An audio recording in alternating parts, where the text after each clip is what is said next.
So I'm here with Colleen Upton from Hutt Gas and Plumbing. And look, I'm so pleased to see the trophy behind us. And you're the first ever recipient of the Jackson Women in Plumbing Award, Colleen, so congratulations. It's just an awesome achievement. I was so pleased we did the awards, and I think it was the right thing to do, but I still wish we could have done them in person. So, I think what you will remember is the 2020 awards. Everyone will remember that for life because it was filmed in my conservatory. So I thought I'd just ask a few questions about your role and about your passion for women in plumbing. So, so obviously, Colleen, where does the passion come from for diversity, and particularly the women industry? Well, I have a 9-year-old granddaughter, and I want her to grow up in a world where she can be a plumber or the Prime Minister, whatever she chooses. And I have 3 grandsons, and when you talk to them about what they want to be, there's never any hesitation, and no one ever thinks, oh, they might not be able to do that. So it started off with thinking my granddaughter should be able to choose whatever she wants to do. And we've had women in our company for a while now, and I remember the first one, Shelley, that we took on, how hard she found it, even just to get an interview. And I thought that was really sad, and we took her on and she ended up, being the best thing since sliced bread. So look, you've had a lot of roles, I suppose, and particularly advocating for diversity in women.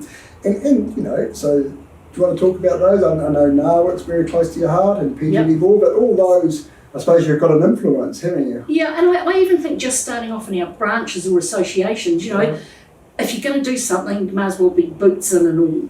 And I remember the first association meeting I went to, it was like a rat had crawled in to get the cheese. And I mean, in so much as that suddenly there was mouths going and just walking, and I sat at the back of the room and I didn't say much, and but I kept turning up, and it didn't take long, but it was just a shock because they're not used to having women there, and I think that is changing. We are seeing that change. I think going into a room where there's not a whole lot of people like you, and I don't just mean women, I mean people Maori and Polynesian, it's hard to do that, and that's where we want to open it up, because it is diversity for women. I'm really passionate about that, but also for Maori and Polynesian, which are not well represented in trades. And I think a lot of that comes from the fact that they look around and they don't see people like them, and so they don't think they're going to be welcome. And we just have to be a bit more open-minded and think how hard it is for them to make that approach, because we could be missing out on the best person we've ever employed. Now, currently, you've got 3 females in your team now. And so, have you always, how's that changed the culture of your team, It's changed it a lot. So we noticed when we had Shelley, who was our first one, that just the behaviour lifts. So first of all, the blokes don't like girls beating them, women beating them. So straight away it's like, I need to do the job better than her, or when she was an apprentice, it's I need to make sure my marks are as good as her, I'm getting my lessons in as fast as her. But generally it just lifts. And what I find now with 3 is what research says apparently is 3 is normalising. And so now it's not, I think if we had another a female turn up for an apprenticeship, and that the boys here wouldn't even blink twice now. It's just become part of the culture of Hutt Gas and Plumbing. But it's the customer service, and I'm not saying our guys aren't good, they are, they're excellent.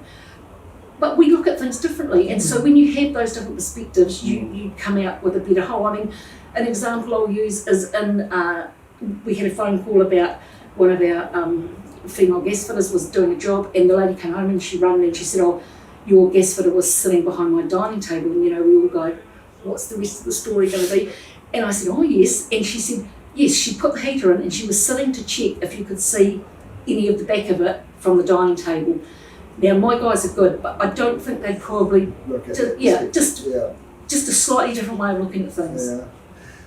Okay, so I suppose obviously you've been advocating strongly for females and diversity, so what would you say for a young woman looking for the industry as an option, particularly after COVID and people looking at other career options, I think it's a fantastic industry for not just young women. I mean, we've taken on a 35-year-old female apprentice, so she's probably still consider herself young, but not like a school leaver. The opportunities are there the same as they are for the males. What they need to have, I think, is resilience, though, because they are going to get knocked back a lot when they go. because there are still a lot of people who think it's not a job for females to do. So they've got to be prepared to take the knockbacks and keep on going and applying. But I think looking forward, if you're a woman that comes into the industry and you want to have a family and that, like a lot of our blokes, I mean, we do flexi time here for some of our guys who do shared childcare, that it is a job that if you decide to have children, Shelley, our first female that we had working here again, worked till 7.5 months pregnant, doing the full job, and so it is something that if you decide to have children, and I have gone back to Shelley and said to her, look, come back, we'll work around school holidays, we'll work around school hours. You can tailor a job like this. It's just thinking outside the square. And we need to do that as employers. And the reality is too, they should be striving for a role like yours as general manager and looking at the end of the day, lots of our business owners aren't on the tools anymore, and that's the ultimate goal, isn't it? Oh, look, I know Nikita said her goal is one day she would like to own her own business, and she would like to own an all-woman trade business, just a point of difference, and so they can do and be whatever they want, and as employers and colleagues in the trade, we just need to be a bit more open-minded to give them that opportunity. Okay, well, thank you so much, Colleen. I just thought, I'll just give it another shot. This is an amazing trophy, and look, I'm really proud of Master Plumbers who have, we've instigated this award to recognise the service that we need to have more women in this industry. We're still short in this industry, and look, I just want to finally congratulate you and Keith, your husband, for the support he's done as well.